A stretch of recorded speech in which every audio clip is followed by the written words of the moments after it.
여러분의 건강을 책임지는 건강 튜브. 예, 저는 좋은강암병원에서 소화기내과에서 근무하고 있는 이진욱이라고 합니다.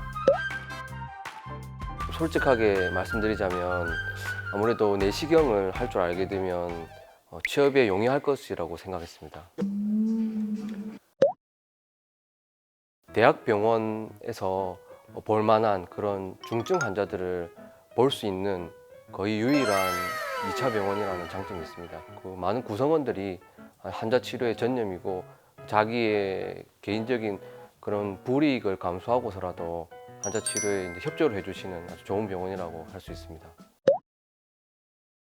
오늘 알려드릴 말씀은 췌장 담도 분야에 있어서 중재 시술인데, 이제 먼저 중재 시술에 대해서 조금 이해하실 필요가 있겠습니다. 중재 시술이라 하면 보통 환자분들을 치료할 때 수술적인 방법, 그러니까 이제 신체를 개방하는 그런 방법이 아니라 원래 신체에 나 있는 기를 통해서 또는 이제 가벼운 이제 구멍만 통해서 시술을 하는, 치료를 하는 방법을 말합니다. 췌장 담도 분야에서는 ERCP라고 부르는 방법이 있고, 그리고 EUS라고 부르는 또 치료법이 있습니다.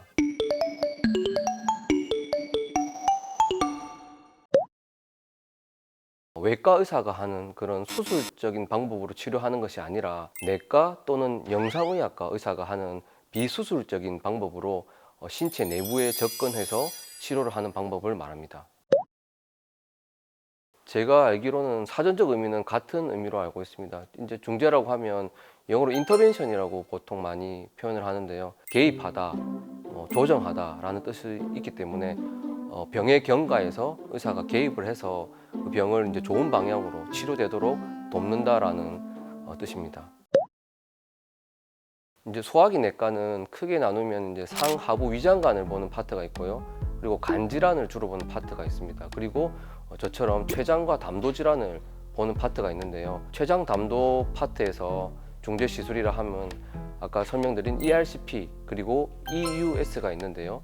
ERCP는 우리말로 내시경 역행성 담췌관 조영술이라고 하는데요. 췌장과 담관 쪽에 결석이 생긴 환자들에서 이 결석을 제거하고 또 결석으로 인해 생긴 담관염, 췌장염 등을 치료하기 위해서 시행합니다. 그러니까 췌장 담도 분야에서 가장 많이 시행되는 시술이라고 볼 수 있겠습니다. 그리고 EUS는 내시경 초음파라고 하는데요.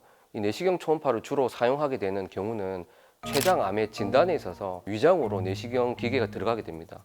그래서 이제 췌장암이 있는 부위에 위장에서 위벽을 뚫어서 췌장암까지 접근을 하는 방식으로 조직을 얻게 됩니다.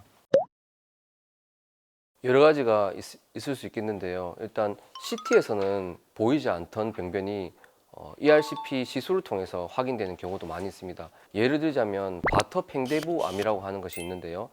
이 경우에 CT에서는 그 바터 팽대부 부위가 종양으로 변화했다는 것을 짐작하기가 좀 어려운 경우가 많습니다.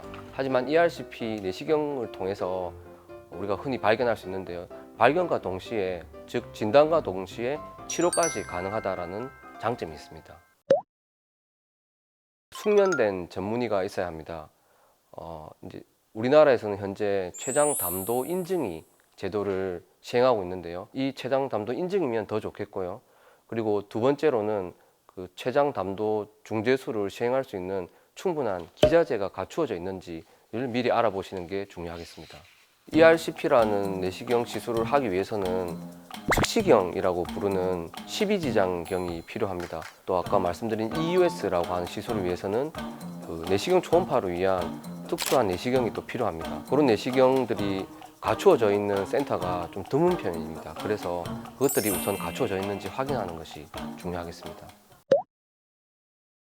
과거에는 총담관 결석이라고 하는 담관 결석 질환 같은 경우, 아주 큰 담관 결석인 경우는 수술적으로 치료하는 경우가 많았습니다. 그런데 최근에는 이런 ERCP의 도입으로 수술 없이 간편하게 환자분들은 수면 유도 하에 내시경적인 방법만으로 치료를 할 수 있게 되었습니다.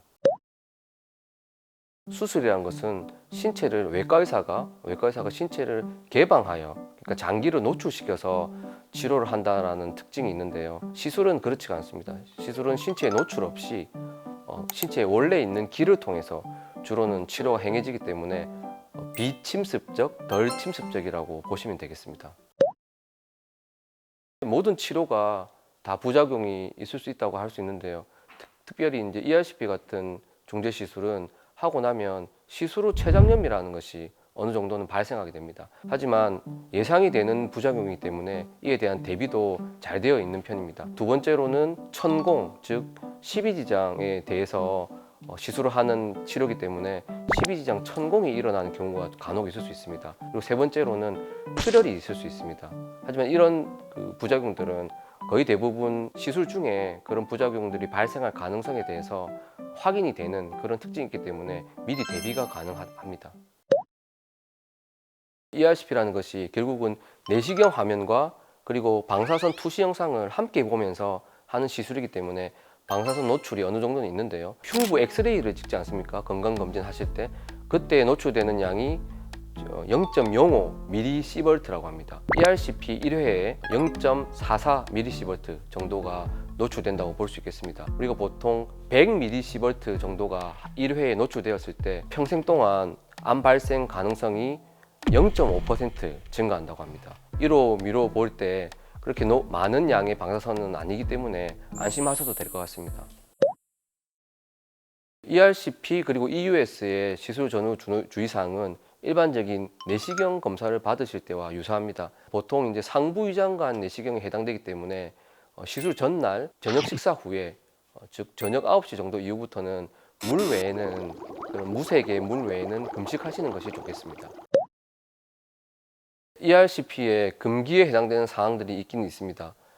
대부분의 시술의 금기에 해당되는 상황인데요. 활력 징후라고 합니다. 혈압이라든지 맥박 그리고 체온 등의 이상이 있을 때, 특히 혈압이 너무 낮을 때는 시술의 금기가 될 수 있습니다. 두 번째로는 환자분의 식도라든지 그리고 위 배출이 전혀 안 되는 그런 식도와 위에 폐쇄 증상이 있는 경우에는 우리가 시술을 해야 되는 십이지장에 내시경 기계가 도달할 수 없으므로 그때는 이제 금기에 해당된다고 할 수 있겠습니다. 네, 일단 ERCP라고 부르는 시술은 보험 적용이 가능합니다. 작게는 30만 원에서 조금 많게는 50만 원까지 좀 폭이 있습니다. 환자분들마다 시술을 할 때 사용하게 되는 도구의 수와 종류가 달라지기 때문에 그렇습니다. 제가 보고 있는 췌장 담도 분야에서의 양성질환이라고 하죠. 이제 암이 아닌 양성질환은 가장 대표적인 것이 담관결석이 있습니다. 담관결석은 40대부터 해서 7, 80대까지 다양하게 연령이 분포되어 있고요. 그리고 제가 보는 악성질환, 즉 담관암과 췌장암 이 같은 경우는 거의 대부분 65세 이상의 고령층에서 많이 발생한다고 볼 수 있습니다. 가장 흔한 것부터 말씀을 드리겠습니다. 담관결석인데요. 담관결석은 결국은 담낭, 즉 쓸개에서 발생한 돌이 담관으로 넘어오기 때문에 발생하는 경우가 많습니다. 담낭결석의 원인이 되는 4가지 F가 있습니다. 첫 번째는 피메일, 즉 여성인 경우입니다. 여성 호르몬에 의해서 담낭의 수축력이 많이 저하되게 됩니다. 그러면 수축력이 저하된 담낭 안에서 담즙의 정체 현상이 일어나게 됩니다. 그리고 그 담즙이 정체되면 그 안에서 콜레스테롤 담석이 생기게 됩니다. 그리고 두 번째로는 퍼타일이라고 해서 여성분들의 임신과 출산 그 시기에 또한 이제 여성 호르몬의 영향으로 담낭결석이 잘 생기게 됩니다. 세 번째로는 포티라고 하는데요. 40세 이상, 즉 나이가 들면 들수록 담낭의 수축력이 많이 저하되게 됩니다. 그리고 네 번째로는 패티라고 하는데요.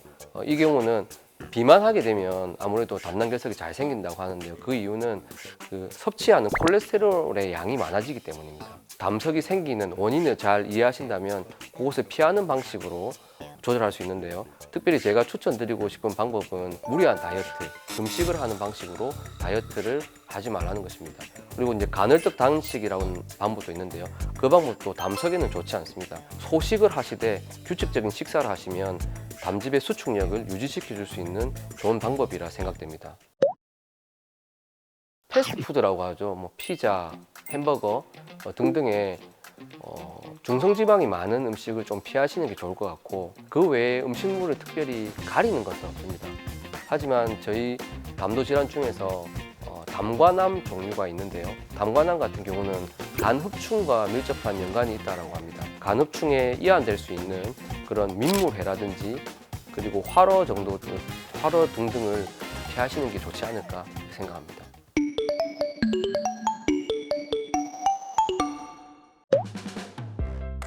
네, 일단은 불러주셔서 감사드리고, 그리고 진료실을 찾는 환자분들께 드리고 싶은 말씀이 있습니다. 췌장 담도 분야다 보니 아무래도 췌장암 그리고 담관암이라고 하는 많이 생소하고 또 무서운 그런 암이기 때문에 많은 걱정들을 안고 진료실을 찾아오시는 경우가 대부분입니다. 하지만 이런 분야도 그동안 많은 발전이 있었고 또 췌장 담도 분야만을 연구해오고 치료해오고 있는 의사들이 있기 때문에 믿고 오시면 빠른 진단과 또 조기 치료로 좋은 결과를 낳을 수 있을 것이라고 생각합니다.